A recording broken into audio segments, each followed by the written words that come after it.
first graders. This week's story is a selection from a Frog and Toad book by Arnold Lobel. It's the Kite from Days with Frog and Toad. And our essential question is, how does a problem make a story interesting?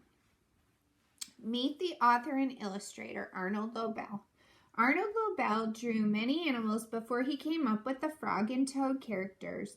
During vacations with his family in Vermont, Mr. Lobel watched his children play with frogs and toads. Soon the animals were starring in his books. The Kite. Frog and Toad went out to fly a kite. They went to a large meadow where the wind was strong. "Our kite will fly up and up," said Frog. "It will fly all the way up to the top of the sky." "Toad," said Frog, "I will hold the ball of string. You hold the kite and run."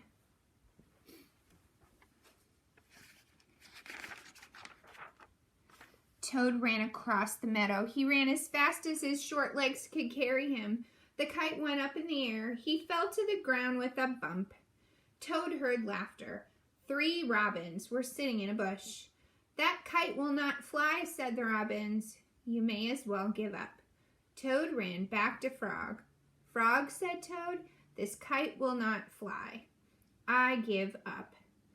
So, first graders, I want you to think for a minute, what problem do you think Frog and Toad have right now?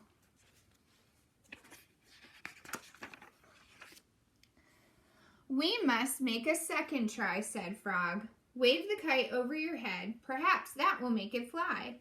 Toad ran back across the meadow. He waved the kite over his head. The kite went up in the air and then fell down with a thud. "What a joke," said the robins. "That kite will never get off the ground." I don't know, first graders, those robins are not being very kind right now. Toad ran back to Frog. "This kite is a joke," he said. "It will never get off the ground." "We have to make a third try," said Frog. "Wave the kite over your head and jump up and down. Perhaps that will make it fly." Toad ran across the meadow again. He waved the kite over his head. He jumped up and down. The kite went up in the air and crashed down into the grass. "That kite is junk," said the robins. "Throw it away and go home." Toad ran back to Frog. "This kite is junk," he said. "I think we should throw it away and go home." "Toad," said Frog, "we need one more try. Wave the kite over your head, jump up and down, and shout, 'Up, kite, up!'" Toad ran across the meadow. He waved the kite over his head. He jumped up and down. He shouted, "Up, kite, up!"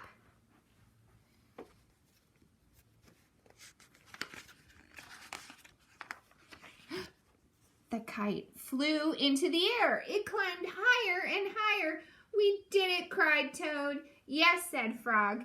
"If a running try did not work, a running and waving try did not work, and a running, waving, and jumping try did not work, I knew that a running, waving, jumping, and shouting try just had to work."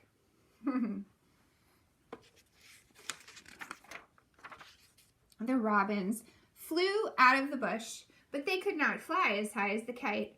Frog and Toad sat and watched their kite. It seemed to be flying way up at the top of the sky. What a great story, first graders. I hope you're having a wonderful week, and I look forward to seeing you soon.